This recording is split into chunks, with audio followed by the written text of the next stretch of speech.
اب آگے سے خطاب ہے یا ایھا الذین آمنوا، ایک نئی امت آ گئی، چارٹر اس کا آ گیا۔ کیوں بنایا گیا تمہیں؟ لتکونوا شہداء علی الناس ویکون الرسول علیکم شہیدا، تم اب لنک ہو ہمیشہ ہمیش کے لیے محمد اور پوری نوع انسانی کے درمیان۔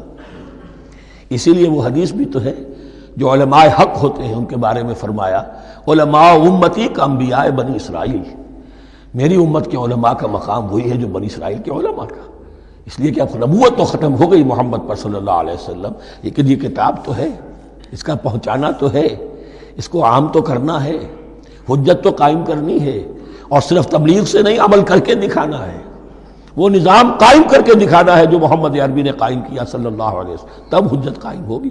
اس کے لیے تمہیں قربانیاں دینی ہوں گی، مشکلیں جھیلنی ہوں گی، جان و مال کا نقصان برداشت کرنا ہوگا، آرام سے گھر بیٹھے ٹھنڈے پیٹوں کفر جگہ نہیں چھوڑ دے گا اور حق نہیں آ جائے گا، کفر کو ہٹانے کے لیے اور باطل کو ختم کرنے کے لیے اور حق کو قائم کرنے کے لیے تن من دھن تمہیں لگانے ہوں گے۔ اب دیکھیے وہ کال آ رہی ہے، یا ایھا الذین آمنوا استعینوا بالصبر والصلاۃ، یہی وہ الفاظ تھے کہ وہ جو 7 آیتیں تھیں جن کو میں نے کہا تھا خطاب میں بنی اسرائیل میں وہ بمنزلہ فاتحہ ہیں، ان میں الفاظ آئے تھے واستعینوا بالصبر والصلاۃ وانھا لکبیرۃ الا علی الخاشعین الذین یظنون انہم ملاقو ربہم وانہم الیہ راجعون۔ اب وہی خطاب یہاں ہو رہا ہے، یا ایھا الذین آمنوا استعینوا بالصبر والصلاۃ، یہ میں بیان وہاں کر چکا ہوں، ان اللہ مع الصابرین، جان لو کہ اللہ صبر کرنے والوں کے ساتھ ہے۔ اس بیعت سے کیا مراد ہے؟ ایک بات تو متفق علیہ ہے، اللہ کی مدد، اللہ کی تائید، اللہ کی نصرت ان کے شامل حال ہے۔ باقی یہ کہ اللہ تعالیٰ جہاں کہیں بھی ہم ہیں ہمارے ساتھ ہے، کس طرح ہے یہ ہم نہیں جانتے، لیکن یہ فرمایا اس نے کہ میں تو تمہاری دگے جان سے بھی زیادہ قریب ہوں۔ وَلَا تَقُولُوا لِمَنْ يُقْتَلُ فِي سَبِيلِ اللَّهِ أَمْوَاتٌ، اب پہلے ہی قدم پر قتل کی بات آ گئی۔ شرط اول قدم این است کہ مجنون باشی، پہلا قدم یہ ہے جانے دینے کے لیے تیار ہو جاؤ۔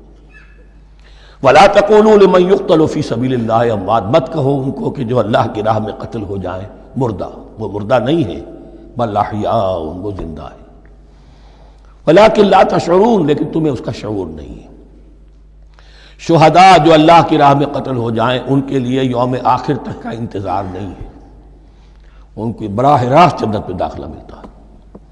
قیل ادخل الجنہ قال یا لیت قومی یعلمون بما غفر لی ربی وجعلنی من المکرمین، وہاں تاخیر نہیں ہے، لہذا وہ تو زندہ ہیں۔ یہی مضمون پھر آئے گا سورہ آل عمران میں اور زیادہ نکھر کر، وَلَنَبْلُوَنَّكُمْ بِشَيْءٍ مِّنَ الْخَوْفِ وَالْجُوعِ۔ اب یہ ہے کہ پہلے سے دکھا دیا، اللہ تعالیٰ دھوکہ نہیں دینا چاہتا۔ دیکھ لو جس راہ میں قدم رکھا ہے اب آزمائشیں آئیں گی، تکلیفیں آئیں گی، رشتہ دار ناراض ہوں گے، بیوی شوہر سے لڑے گی، شوہر بیوی سے لڑے گا، اولاد والدین سے جدا ہوگی، یہ سب کچھ ہوگا، فساد ہوگا، فتور ہوگا، تصادم ہوگا، جان و مال کا نقصان ہوگا۔ وَلَنَبْلُوَنَّكُمْ، ہم لازماً آزمائیں گے تمہیں، بِشَيْءٍ مِّنَ الْخَوْفِ، خوف کی کیفیت سے، وَالْجُوعِ، بھوک، فاقے، کیسے کیسے فاقے آئے، کیا ہوا ہے غزوہ احزاب میں، کیا ہوا ہے جو اس سے بعد جو جیش العسرہ ہے، تبوک کی جنگ ہے، وَنَقْصٍ مِّنَ الْأَمْوَالِ وَالْأَنفُسِ وَالثَّمَرَاتِ، اور نقصانات ہوں گے مالی بھی جانی بھی، اور ثمرات۔ اب ثمرات یہاں دو معنی دے رہا ہے، چونکہ مدینے والوں کی جو تھی اصل جو ان کی معیشت تھی وہ زرعی تھی، پھل، خاص طور پر کھجور، یہ ان کی پیداوار تھی، جسے آج کل آپ کہتے ہیں کیش کراپ جو ہے ان کی، وہ یہ تھی۔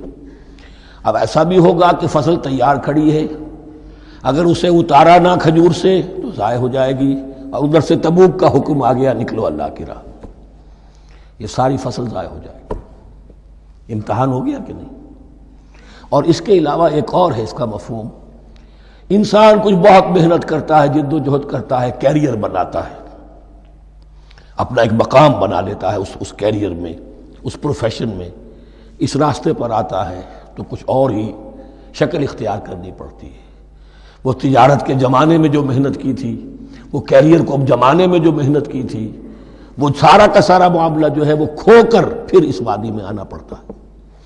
وَلَنَبْلُوَنَّكُمْ، یہ بھی ثمرات ہیں نا، محنت کے ثمرات۔ وَلَنَبْلُوَنَّكُمْ بِشَيْءٍ مِّنَ الْخَوْفِ وَالْجُوعِ وَنَقْصٍ مِّنَ الْأَمْوَالِ وَالْأَنفُسِ وَالثَّمَرَاتِ وَبَشِّرِ الصَّابِرِينَ، اور اے نبی بشارت دیجئے صابروں کو، صبر کرنے والوں کو۔ یہ کون ہے؟ الذین اذا اصابتہم مصیبۃ، وہ لوگ کہ جن کو جب بھی کوئی مصیبت آئے قالوا انا للہ وانا الیہ راجعون، وہ کہتے ہیں ہم اللہ ہی کے تو ہیں، اللہ ہی کی طرف ہمیں لوٹ جانا ہے، کل بھی جانا تھا آج چلے جائیں، حاضر ہیں، جتنی جلدی بلا لیں۔ نشان مرد مومن باتوں گویم جو مر گایا تبسم مر لبے اوست، مرد مومن کی تو نشانی یہی ہے کہ جب موت آئے تو مسرت کے ساتھ اس کے چہرے پر، اس کے ہونٹوں پر مسکراہٹ ہو۔ یہ ایمان جو میں نے کہا تھا لٹمس ٹیسٹ یہ ہے کہ بندہ مومن اس دنیا میں زیادہ رہنے کی خواہش نہیں کر سکتا۔ لائف از اے لائبلٹی، جو لمحہ آ رہا ہے اس کا حساب دینا ہوگا، تو جتنی عمر بڑھ رہی ہے حساب بڑھ رہا ہے۔ It's not an asset, it's a liability. اور الدنیا سجن المومن و جنت الکافر، یہ تو مومن کے لیے ایک قید خانہ ہے، ہاں کافروں کی جنت ہے۔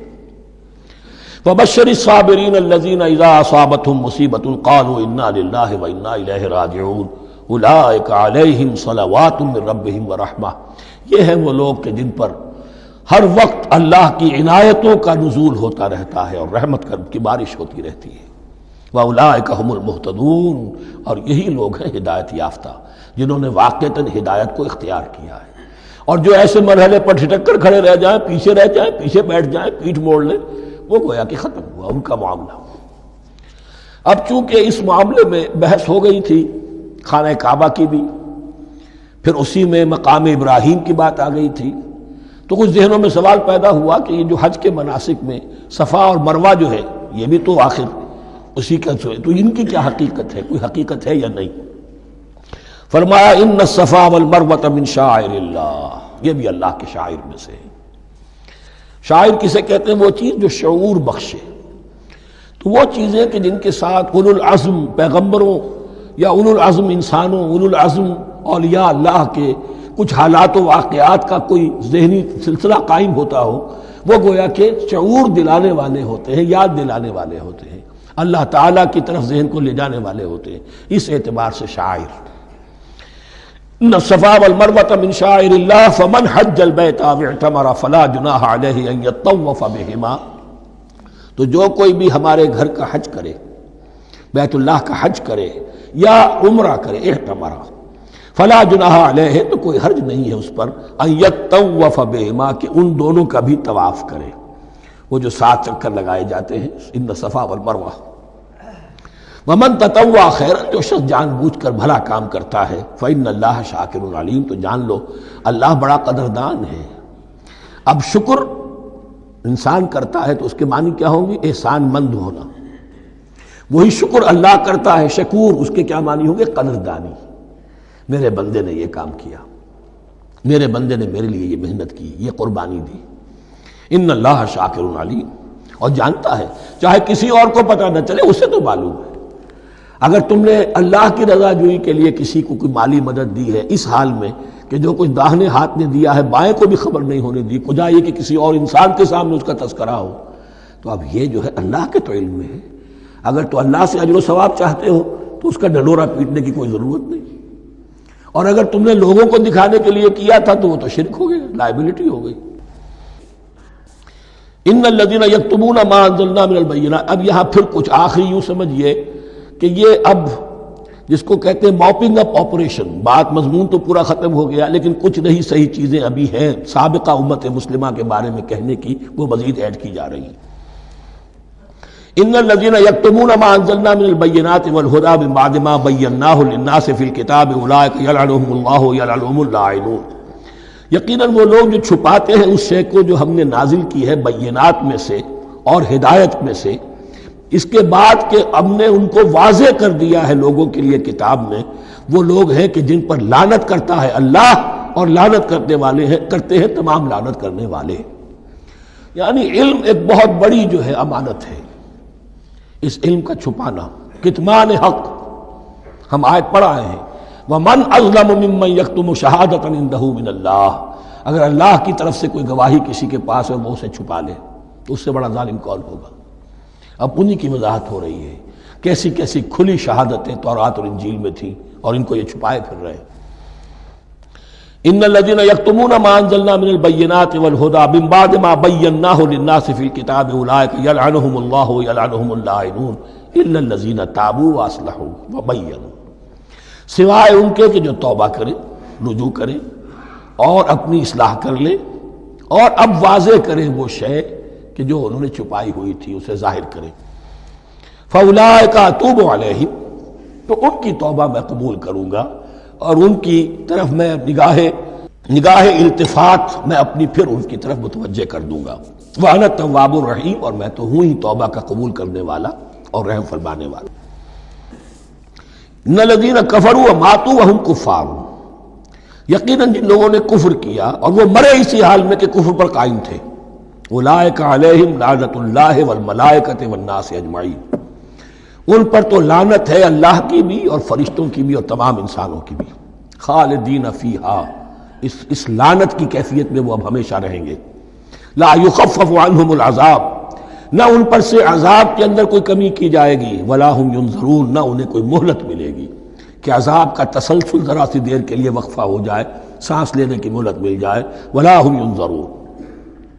وَإِلَٰهُكُمْ إِلَٰهٌ وَاحِدٌ، سن لو تمہارا الہ اور معبود ایک ہی الہ ہے۔ لا الہ الا هو الرحمن الرحیم، اس کے سوا کوئی الہ نہیں ہے اور وہ رحمان ہے اور رحیم ہے۔